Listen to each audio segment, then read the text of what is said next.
Bienvenida o bienvenido a esta exploración.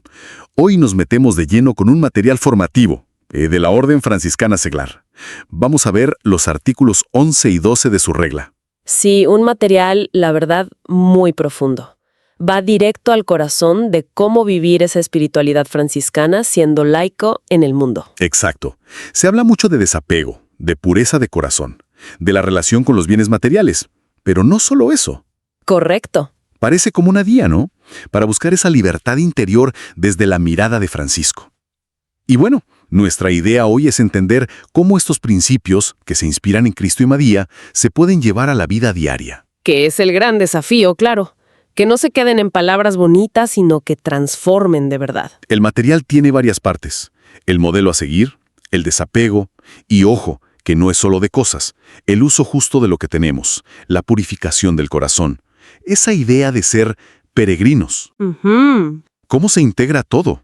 Y al final, la pureza como camino a la libertad para amar. Bueno, hay bastante tela para cortar. ¿Por dónde empezamos? Quizá por el fundamento, ¿no? El modelo de Cristo y María del artículo 11. Me parece ideal. Porque lo fascinante es cómo se presenta la pobreza y la humildad no como una carencia o algo negativo, sino como una elección. Una elección consciente y sobre todo liberadora. A ver, explícame eso un poco más. Pensemos en Jesús. El texto dice que Él, confiando totalmente en el Padre, eligió vivir sin apegarse a nada. ¿Para qué? Para estar centrado en su misión. Ese es como el punto de partida para el seglar. Entiendo. Pero claro, para un franciscano seglar hoy, seguir ese modelo, ¿qué implica en lo práctico? Porque no todos podemos, ni debemos, dejarlo todo literalmente, ¿no? Claro. No se trata de eso necesariamente para todos. Implica, yo diría, varias cosas. Primero, un cambio de chip, de mentalidad. Reconocer que todo, los bienes materiales sí, pero también los talentos, las capacidades, incluso los roles o cargos que tenemos, todo es un don. Un regalo recibido de Dios, no algo que poseemos en absoluto. Segundo, no basar nuestro valor, nuestra identidad, en lo que tenemos o en el puesto que ocupamos. Actuar más bien desde una libertad interior. Libertad. Y tercero, que la brújula para tomar decisiones sea la misión, el servicio y no tanto la acumulación de cosas o buscar prestigio. Me viene a la mente el ejemplo que mencionan. Alguien con un cargo de liderazgo que lo ejerce con humildad para servir, no para sentirse importante o por el poder en sí mismo. Ahí se ve claro, ¿no? Totalmente. Y ahí tocaste una palabra clave, humildad. Es fundamental. Parece la base de todo esto. Es que la humildad es lo que permite vivir esa pobreza de corazón. ¿Y qué es eso? Pues valorar a los demás por su dignidad intrínseca, no por su estatus o sus posesiones. Actuar con sencillez, sin querer aparentar. Sin ostentación. Exacto. Y entender que la verdadera grandeza, al estilo de Jesús, se mide en servicio y amor, no en logros materiales o reconocimientos. El ejemplo que dabas del trabajo. Hacer bien una tarea sencilla, incluso la que nadie ve, sin necesitar el aplauso. Eso es muy franciscano. Entonces, esta pobreza de la que habla la regla, que quede claro, no es miseria. No se busca la indigencia por sí misma. No en absoluto. Se enfoca más bien en la libertad interior, en la confianza en Dios. ¿Voy bien? Exactamente. Es buscar una relación justa con los bienes. Usarlos como lo que son. Herramientas. Herramientas para servir, para cumplir la misión, no como fines para acumular o para definirnos. Y eso, dice el texto, trae consecuencias positivas. Claro. Sugiere que esa actitud trae claridad para tomar decisiones alineadas con la fe. Trae serenidad ante las subidas y bajadas de la vida. Fomenta la generosidad. ¿Y la paz interior? Y paz interior, sí. Al saber que en el fondo todo es de Dios y para el bien común. Por eso acciones como simplificar el estilo de vida, donar parte de los ingresos o dedicar tiempo al voluntariado son expresiones concretas de esta pobreza de corazón. O sea que imitar a Cristo y María en lo cotidiano sería como hacer un chequeo constante. ¿A qué le estoy dando prioridad realmente? Cultivar ese desapego interno. De la avaricia, del orgullo, de la necesidad de que me reconozcan. Y tomar decisiones pensando más allá de mi propio beneficio. El ejemplo de la paciencia y la entrega en la familia que a veces cuesta tanto. Me parece muy potente. Es que es un llamado a una coherencia muy profunda, ¿no? Entre lo que uno cree, lo que reza y cómo vive cada día. Y aquí viene una parte que a mí me parece especialmente interesante y quizás más difícil. El desapego no se limita a lo material. El texto habla de desapegarse también de bienes espirituales. ¿A qué se refiere con eso? Sí, eso es clave. Se refiere a todo aquello que no es material, pero a lo que también nos podemos aferrar y que puede inflar nuestro ego o nuestro deseo de controlar. Pensemos en roles importantes que ocupamos. Cargos, títulos. Exacto, títulos, reconocimiento social, incluso nuestras propias habilidades o talentos que percibimos como nuestros. La idea es que el apego a estas cosas también puede ser un obstáculo. Puede bloquear nuestra relación auténtica con Dios y con los demás. O sea que el desapego franciscano es integral. Totalmente integral. Abarca todo lo que consideramos nuestro, invitándonos a reconocer que su origen es Dios y su finalidad es el servicio, el bien común. El ejemplo que dan del líder en la fraternidad que conscientemente evita la vanagloria o la búsqueda de poder, lo ilustra bien. Y parece que este desapego más amplio, de lo intangible, es el que realmente conduce a esa libertad interior de la que tanto habla el texto. Sí, yo creo que sí, porque nos libera de cualquier forma de esclavitud, ¿no? Ya sea al dinero, al estatus o al aplauso. Un corazón que no está atado a la posesión o al prestigio, pues se abre más fácilmente al servicio desinteresado, a la solidaridad. Actuar con la sencillez de Cristo, dice. Claro, como cuando alguien comparte sus recursos o su tiempo o ayuda a otros con alegría, sin estar calculando qué saca a cambio. El material insiste mucho en esto del desapego de roles y prestigio. Subraya la importancia de ver cualquier responsabilidad como un servicio, no como una plataforma de poder. Y mantener la humildad siempre. Ujú. El ejemplo del jefe de proyecto que comparte los méritos y da espacio a otros es muy gráfico. Y todo esto idealmente debería traducirse en prácticas muy concretas, ¿no? En el día a día. Simplificar el consumo, sí, pero también compartir activamente. No solo dinero, sino tiempo, habilidades y revisar nuestras relaciones. ¿Estoy intentando controlar, domino o promuevo la libertad del otro? Se busca esa coherencia entre el corazón y la acción. Y muy conectado con esto del desapego está el otro punto. El uso justo y responsable de los bienes. Si no somos dueños, como decías, sino administradores, ¿cómo cambia eso la forma en que usamos lo que tenemos? Lo cambia radicalmente. Si yo asumo de verdad que mis recursos, sean dinero, inteligencia, influencia, lo que sea, son un préstamo divino, la pregunta clave ya no es cuánto puedo acumular para mí, sino más bien cómo puedo administrar esto para el bien, según lo que creo que Dios quiere. Implica priorizar entonces. Claro, priorizar necesidades reales, las mías y las de los demás, sobre los caprichos o el lujo innecesario. Y poner los talentos, las capacidades, al servicio de la comunidad, no solo para el beneficio propio o para el ego. El texto habla de un equilibrio necesario entre atender las propias necesidades y responsabilidades y la generosidad. No es descuidar a la familia, por ejemplo. No, para nada. Pero sí evitar esa acumulación por acumular. No. Orientando los recursos también hacia la misión evangelizadora y el bienestar de otros. El ejemplo de planificar las finanzas pensando en la familia. Sí, pero también en la comunidad, en la fraternidad, en la caridad. Exacto.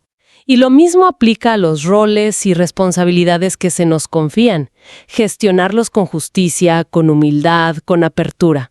Liderar para empoderar a otros, no para aferrarse al puesto. Fomentar la cooperación en lugar de la competencia estéril. Ver la influencia, si se tiene, como una herramienta para construir el bien común. O sea, la invitación es a mirar todo nuestro tiempo, nuestro dinero, nuestros talentos, nuestra influencia, como instrumentos que se nos han confiado para servir, buscando siempre promover la dignidad de todas las personas, especialmente las más vulnerables. Una visión muy completa. Muy integral, sí. Y muy realista también, porque el texto no es ingenuo. Aborda directamente esa tendencia humana que todos tenemos a la posesión y al dominio. Por eso llama a purificar el corazón. ¿Cómo encaja esto en el cuadro? Pues encaja perfectamente. La espiritualidad franciscana, como otras, sabe bien que el corazón humano tiende a aferrarse, a querer controlar, a buscar seguridades donde no las hay. Ese apego desordenado a cosas, a poder, a reconocimiento, nos nubla la vista, nos vuelve egoístas y daña nuestras relaciones.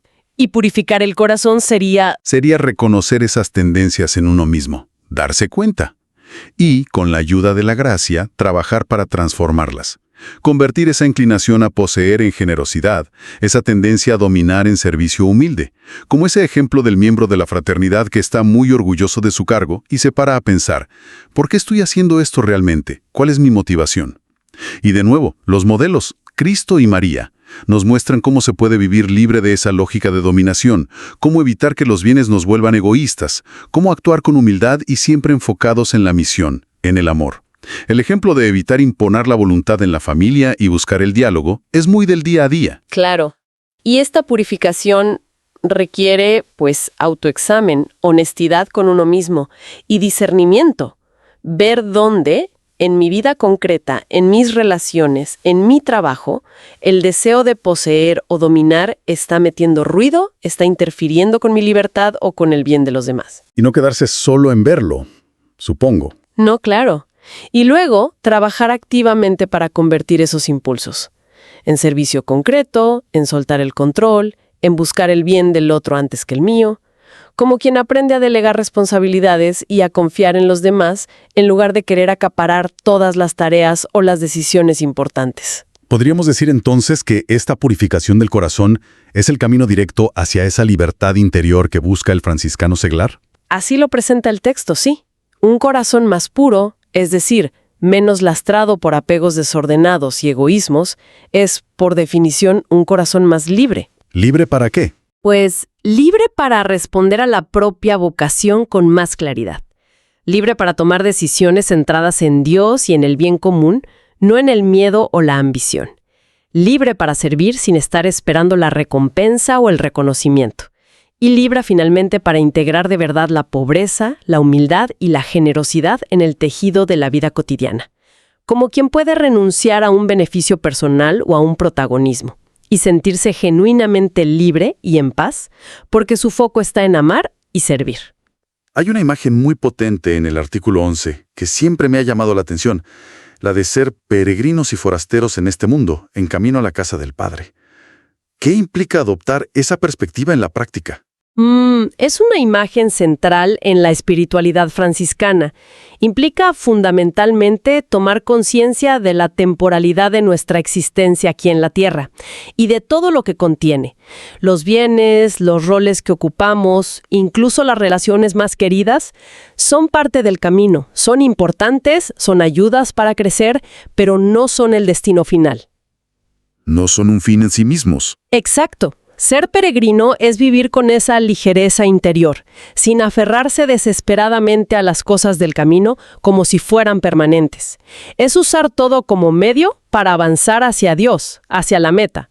Por ejemplo, enfrentar un revés laboral o una dificultad familiar recordando que es una etapa, que es pasajero y que lo esencial es vivir el Evangelio aquí y ahora, en medio de esa situación.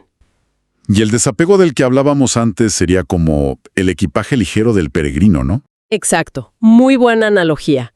No cargar con más de lo necesario. Usar lo que se tiene para ayudarse a sí mismo y a otros en el viaje. Administrar los bienes con justicia. Mantener la humildad en los roles que son temporales. Priorizar siempre la meta final sobre las comodidades del camino. Como quien asume una responsabilidad importante en la fraternidad, pero sabiendo que es un servicio por un tiempo, no un trono permanente. Y vivir así, con esa conciencia de ser peregrino, de provisionalidad, ¿qué efectos tiene? Libera. Libera de muchísimas ansiedades y ataduras mundanas. Permite tomar decisiones más audaces, más coherentes con la fe, porque no están tan condicionadas por el miedo a perder seguridades materiales o estatus social. Fortalece la coherencia, la generosidad y da una paz interior distinta incluso ante la pérdida o la dificultad. Pienso en alguien que elige un camino profesional quizás menos lucrativo, pero más acorde con su vocación de servicio. Pero para que quede claro, ser peregrino no significa desentenderse del mundo, ni de las responsabilidades concretas que tenemos. No es una huida. En absoluto. Al contrario. Es vivir esas responsabilidades, familiares, laborales, sociales, cívicas, pero con una perspectiva trascendente. Servir a la familia con todo el amor, sabiendo que es un lugar privilegiado de santificación. Trabajar con honestidad y excelencia, sin que el éxito o el fracaso definan nuestro valor fundamental. Colaborar a la comunidad con generosidad, buscando el bien común sin esperar reconocimientos. Es un compromiso en el mundo, pero con el corazón puesto en la meta, en Dios. El artículo 11 parece insistir mucho en la integración de todo esto. La pobreza interior, el desapego amplio, material, roles, prestigio, la visión de peregrino. ¿Cómo se logra que no sean solo ideas bonitas por separado, sino una forma de vida unificada, coherente? La clave, creo, es la palabra que usaste, coherencia. Que no haya una fractura, una desconexión entre lo que uno reza o cree, lo que piensa y siente, y lo que finalmente hace en su día a día. Cuando estas dimensiones, pobreza, desapego, peregrinaje, se viven juntas, de forma integrada, la vida del seglar se orienta de una manera mucho más clara y unificada hacia el Evangelio. Y eso se tiene que notar en lo concreto. Claro, se manifiesta en opciones concretas, en cómo uno decide vivir. Simplificar la vida, compartir los recursos, participar en la comunidad o en la fraternidad con humildad, afrontar las dificultades con esperanza y no con desesperación. ¿Y cómo se vería esa integración, por ejemplo, en los distintos ambientes donde nos movemos? Familia, trabajo, comunidad, la misma fraternidad seglar. Bueno, a ver, en la familia. Quizás educar a los hijos más en el servicio y la solidaridad que en la competitividad. Evitar actitudes autoritarias o de prepotencia. En el trabajo, actuar siempre con ética y justicia, aunque no sea lo más fácil. Compartir conocimientos, no dejarse llevar por la ambición tóxica que pisotea a otros. ¿En la comunidad? ¿En el barrio? Buscar la cooperación, el bien común por encima de los intereses particulares o de grupo. Y en la fraternidad seglar, que es un espacio privilegiado para esto.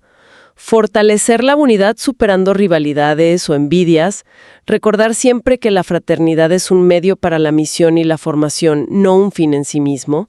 Compartir con honestidad las luchas y los logros en este camino de desapego y servicio. Los proyectos de servicio donde todos colaboran humildemente aportando lo que pueden serían un buen ejemplo práctico de esa integración. Muy claro. Y llegamos así al artículo 12, que nos habla de la pureza de corazón. La presenta como la llave para la libertad interior. ¿Qué es exactamente esta pureza en el contexto franciscano?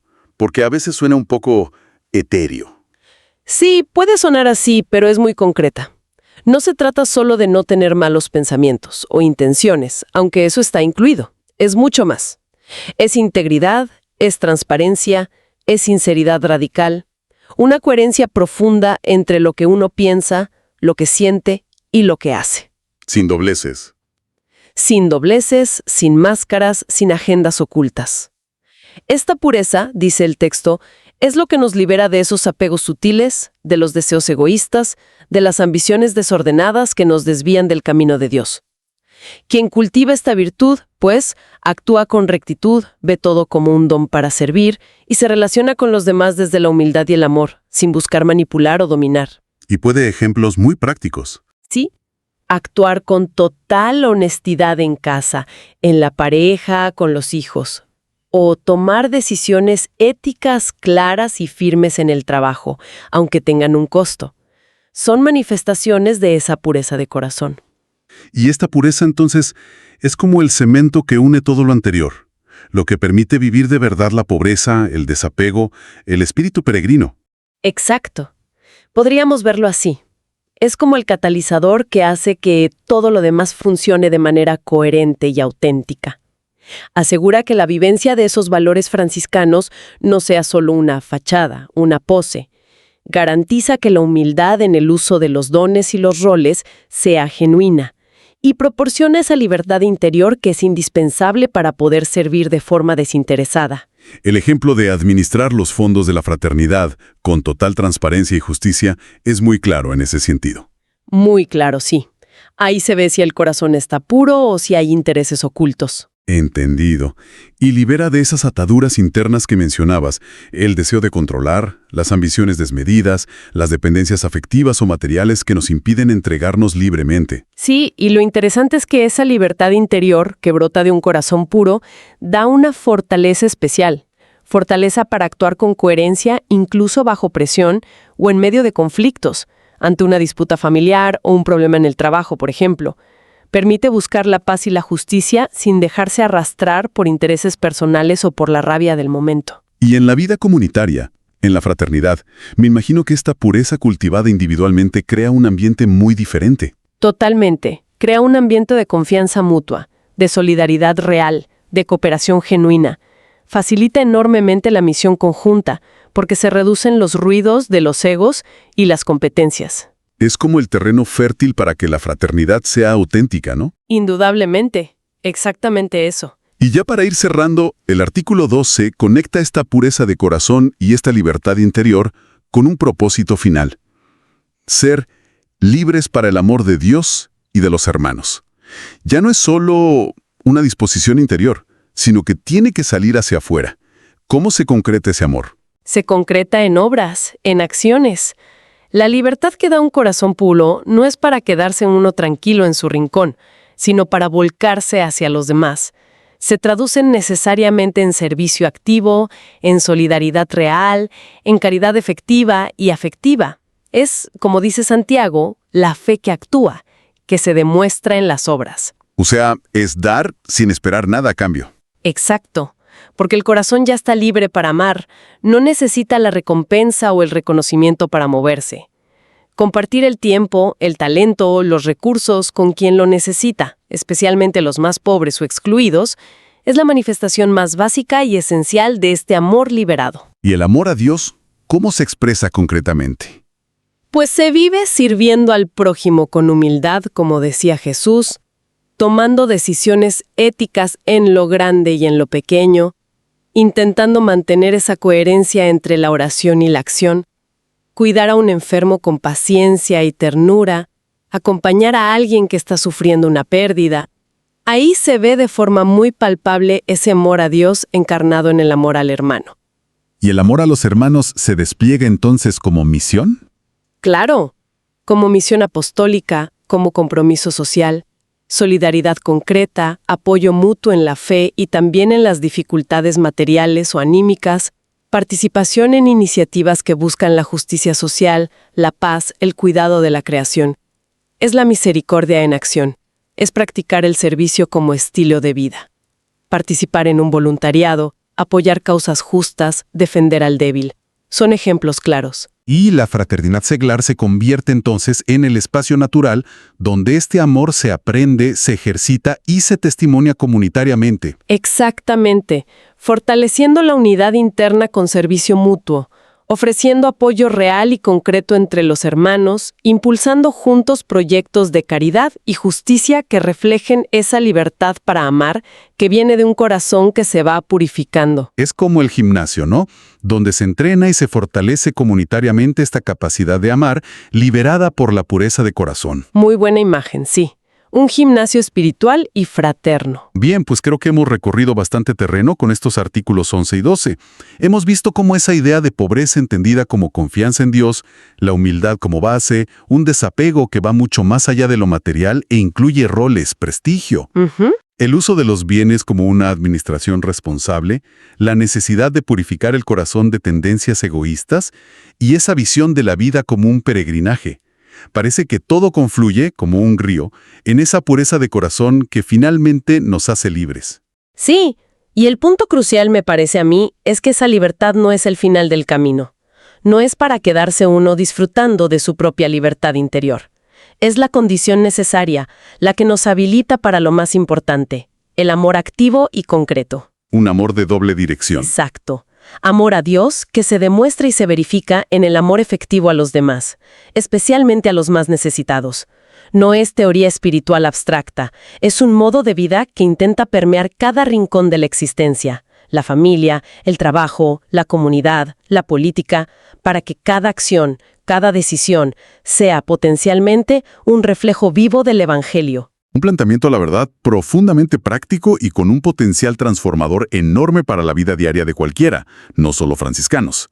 Y nos deja, como siempre, con algo en que seguir pensando. Sí.